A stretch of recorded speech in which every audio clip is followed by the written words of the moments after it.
Thank you, everybody, for coming to the Aaron Torres Podcast YouTube page. If you could do me a quick favor, see that little subscribe button at the bottom of your screen? Go ahead, click that subscribe button.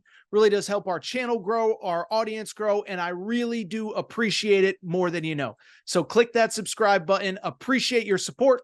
Now, here's the video that you came here for. At stake, well, not just person, but entity in college football that has the most at stake. It is my man, Deion Sanders, Coach Prime, and of course, the Colorado Buffaloes. And if you've listened to this show, listen, I think I have been as big of a defender of Deion as anybody, okay? Listen, defended him when he left Jackson State, which some people were mad at him for. I said, you can't pass up a Power 5 opportunity. Defended him when he said, I'm bringing in my own luggage and it's Louis. Defended him when, by the way, they lost a couple games last year. They struggled. They were still 4-8. Defended him when he went back to the portal this past offseason. But at some point, the results have to happen on the field. And I think there's a couple things at stake here on Saturday for Coach Prime. First off, the product just has not been good. And it frankly does not look better, right? I mean, again, I was even defending Coach Prime after the North Dakota State game. Said the defense looked better. The offense wasn't very good. The offensive line wasn't very good, excuse me. But you still got Shedeur. You still got Travis Hunter. And you look at this team. They don't look better than last year. You could argue in some ways they are worse than last year. The run game is worse, which means the O-line is not better.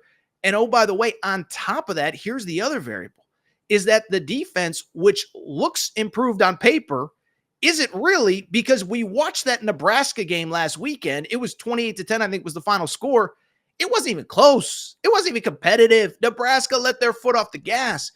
And that's where the issue comes in with Coach Prime on Saturday, is if you want to just argue, hey, maybe Nebraska is just better than we thought they were. Okay, fine.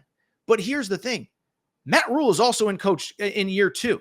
So if you're Coach Prime, you can't keep saying, I need more time. It's only year 2. We did this. It's like at some point, you got to win some games. And that's why, to me, Saturday is so important for Colorado and Deion Sanders. If you lose to Colorado State, there's a couple things that are at play. One, you not only lose, I think at that point, you sort of become irrelevant. And more importantly, I think you sort of become a laughing stock, okay? And beyond that, and here's where, I don't know if Coach Prime cares. He's got thick skin, whatever. But like, and by the way, I know people say, oh, he doesn't have thick skin. He argues with the media. That's another thing I defended him on. Thought some of the Denver Post stuff crossed the line, whatever. But if they lose on Saturday, there's a couple things. One, it's hard to see a scenario where they're any better than they were last year. Like they went 4-8 last year. They lose on Saturday.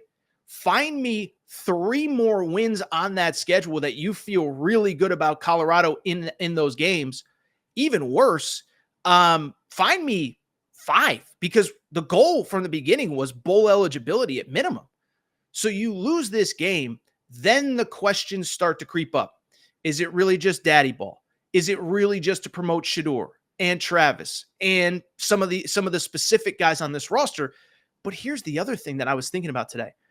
If you lose this game and it goes really sideways, I think all the questions that a lot of people have been asking about Deion Sanders' future at Colorado, they all of a sudden start to make more sense, because that is yet another thing that I have defended Deion Sanders for. Is I have said repeatedly, I said, I don't believe that he's only there to promote his sons, and the second that his sons get draft eligible, he gets the heck out of there. I truly believe, and maybe I'm naive, and maybe I'm drinking the Kool-Aid, and maybe I'm an idiot. I truly believe he loves coaching young men, developing young men, helping young men go from boy to man. I believe, it hurts him when you have a Cormani McLean situation, a kid that needs a male role model in his life that just doesn't listen and bounces. But you lose this game, you're 1-2, you're probably not getting bowl eligible. And after the season, both of your sons are gone. And on top of that, not only are both of your sons gone, you lost a first-round quarterback and the most dynamic athlete in college football. And so if you can't get bowl eligible with a first-round quarterback and Travis Hunter, what makes us think that it's going to be any better when they're gone? And so that's what's important. And I think the other thing I'm starting to kind of question everything bigger picture. And I hope I'm wrong. I hope he's in college football for a long time, because he's good for college football. But the other thing I'm starting to think about is, like, remember this time last year, is it wasn't just about the wins, but there was always like recruiting news that came with it.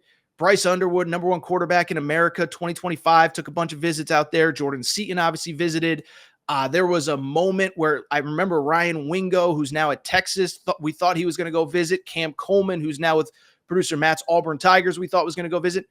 Feels to me like there's zero recruiting buzz.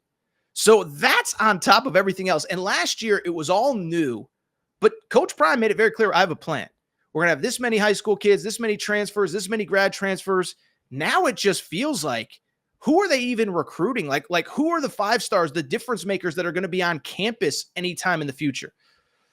So it's fascinating to think about. You got to win this game if you're Colorado. You have to silence some of the doubters. Otherwise, it gets sideways. And I hate to say it, but I do think you become sort of a punching bag on the national scale.